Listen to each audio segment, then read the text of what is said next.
નવસારીના એક બાપના માથે 3 દીકરીઓની જવાબદારી ચિંતા બની હતી અને રિક્ષા ચલાવી પોતાના પરિવારનું ગુજરાન ચલાવતો આરિફ સૈયદ બાઇક ચોરીના રવાડે ચડ્યો હતો.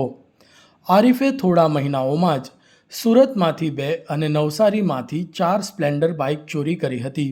બીજી તરફ બાઇક ચોરીની ઘટના વધતા સતર્ક થયેલી નવસારી એલસીબીના રડારમાં બાઇક ચોર આરિફ આવ્યો હતો, જેને પોલીસે નવસારીના ટીગરા નવી વસાહત ખાતેથી ચોરીની બાઇક સાથે જ ઝડપી પાડ્યો હતો.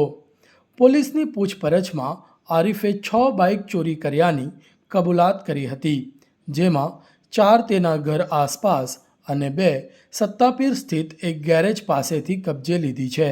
સમગ્ર મુદ્દે આરિફ સૈયદ વિરુદ્ધ નવસારી ટાઉન પોલીસ મથકે ગુનો નોંધાવી વધુ તપાસ અર્થે ટાઉન પોલીસને સોંપ્યો છે. એલસીબીના પીઆઈ કોરાટ સાહેબ અને એમના સ્ટાફને એક માહિતી મળેલી કે મરોલીના ઇમદાદ અલી ઉર્ફે આરિફ કાસમ અલી સૈયદ પાસે એક ચોરીનું બાઇક છે અને એની તપાસ કરતાં એ ચોરીનું બાઇક લઈ અને સિસોદરા બાજુ જાય છે. એ હકીકત આધારે એલસીબીના સ્ટાફે વોચમાં રહી અને એનું બાઇક પકડેલું અને બાઇક ચેક કરતાં એની રજિસ્ટર્ડ નંબર, એની પ્લેટ નહોતી અને એન્જિન નંબર, ચેસિસ નંબર સાથે ચેડા કરેલા હતા.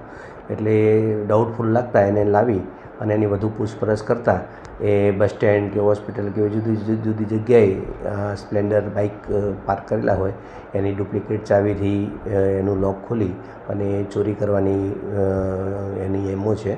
અને એને વધુ પૂછપરછ કરતાં બીજા 6 બાઇક એણે ચોરી કરેલા હતા, બીજા 5, અને એ જુદી જુદી જગ્યાએ મૂકેલા છે અને આપેલા છે એવી માહિતી મળતા એ બધી જગ્યાએ તપાસ કરતાં કુલ 6 બાઇક મળી આવેલા અને આ 6 બાઇકની 1,05,000 અને એની પાસેથી એક મોબાઈલ 500 રૂપિયા મળી અને કુલ 1,05,500નો મુદ્દામાલ ઇમદાદ અલી પાસેથી કબજે કરેલ છે. અને આ બધા બાઇક નવસારી ટાઉનમાંથી ચોરાયેલા છે. નવસારી ટાઉનમાં આ બાબતે ગુના દાખલ થયેલા છે એટલે આ જે બાઇક અને આરોપીને નવસારી ટાઉન પોલીસ સ્ટેશને સોંપવામાં આવેલ છે. એ આગળની તપાસ ચલાવે છે.